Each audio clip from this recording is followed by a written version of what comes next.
26 जनवरी को भारत के यौम जमहूरियत से कबल मकबूजा जम्मू कश्मीर में सिक्योरिटी के नाम पर दहशत और खौफ के माहौल को बढ़ा दिया गया है। भारतीय फौजियों, नीम फौजी दस्तों और पुलिस एहलकारों की बड़े पैमाने पर तैनाती, महासरों, तलाशियों, छापों, गिरफ्तारियों और चेकिंग के नाम पर जगह जगह लोगों को जलील और हिरासा करने के अमल ने पूरे मकबूजा इलाके में खौफ और दहशत के माहौल को बढ़ा दिया। सितम सामानी की इन मशकों के अलावा नौजवानों को बगैर किसी वजह के रोजाना की बुनियाद पर थानों में तलब किया जाता है। इस सारी रियासती दहशत गर्दी का मकसद मकबूजा इलाके के अवाम को 26 जनवरी को यौम सियाह के तौर पर मनाने से रोकना है।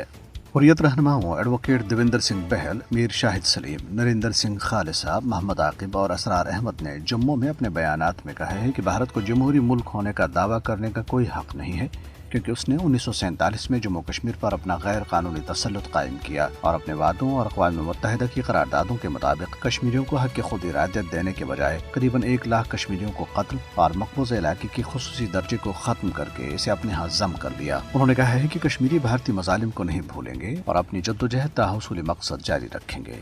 हुर्रियत कॉन्फ्रेंस आज़ाद जम्मू कश्मीर शाह के रहनुमाओं मोहम्मद फारूक रहमानी और अल्ताफ हुसैन वानी ने कंट्रोल लाइन के दोनों इतराफ और दुनिया भर में मुक़ीम कश्मीरियों से 26 जनवरी भारतीय यौम जमहूरियत को यौम सियाह के तौर पर मनाकर दुनिया को वाज़ेह पैगाम देने का मुतालबा करते हुए कहा है कि कश्मीरियों के पास भारत के कौमी दिनों को यौम सियाह के तौर पर मनाने की हजारों वजूहात हैं। उधर राजौरी और पुंछ के जुड़वां अजला से भारतीय फौज की तरफ से आम मुसलमानों खुसूसन नौजवानों को खुलेआम या खुफिया तौर पर निशाना बनाए जाने का सिलसिला जारी है। ऐसे ही ताज़ा तरीन वाक़यात में आज राजौरी जिले के दरहाल इलाके में निसार अहमद नामी एक नौजवान की लाश पुरअसरार हालत में बरामद हुई है।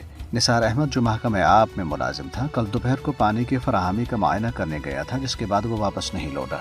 बेसूद तलाश बेसियार के बाद उसके अहल खानों को बादअज़ां सोशल मीडिया के जरिए उसकी लाश मिलने की इत्तला मिली। पीर को राजौरी जिले के कोटरांका इलाके में ऐसे ही एक और वाक़े में एक और नौजवान को अगवा करने के बाद कत्ल कर दिया गया, जिसके बाद इस इलाके में एहतजाजी मुजाहरा किया गया। मकामी लोगों का ख्याल है कि इन वाक़यात के पीछे भारतीय फौजियों और एजेंसीज का हाथ है। क़ब्ल अज़ीं 22 दिसंबर को भारतीय फौजियों ने मज़कूरा अज़ला में 13 बेगुनाह शहरियों को अगवा करने के बाद उनमें से 3 को बादअज़ां शहीद कर दिया था। भारत की शोरश ज़दा रियासत छत्तीसगढ़ के जिला बीजापुर में माओनवाज बागियों ने भारतीय पैरामिलिट्री CRPF कैंप पर हमला करके 35 एहलकारों को हलाक और 40 से जायद को जख्मी कर दिया। Communist party of India Marxist के तर्जुमान ने कहा है कि यह भारतीय फौज के ऑपरेशन सूर्य शक्ति का जवाब था। तर्जुमान ने कहा है कि बागियों ने हमले के बाद पूरे इलाके को अपने कंट्रोल में ले लिया। मकामी लोगों ने दरख्तों से सड़कें बंद करके भारतीय फौज की आने वाली कुमक पर हमलों के लिए बारूदी सुरंगें भी बिछाई हैं। दूसरी तरफ हिंदू इंतहा पसंदों ने यूपी में एक मुस्लिम नौजवान मेहदी हसन को वहशाना तशद्दुद का निशाना बनाकर कत्ल कर दिया है, जबकि मध्य प्रदेश के एक गिरजाघर में राम मंदिर की तस्वीर और हिंदुत्व का जाफरानी झंडा लहराया।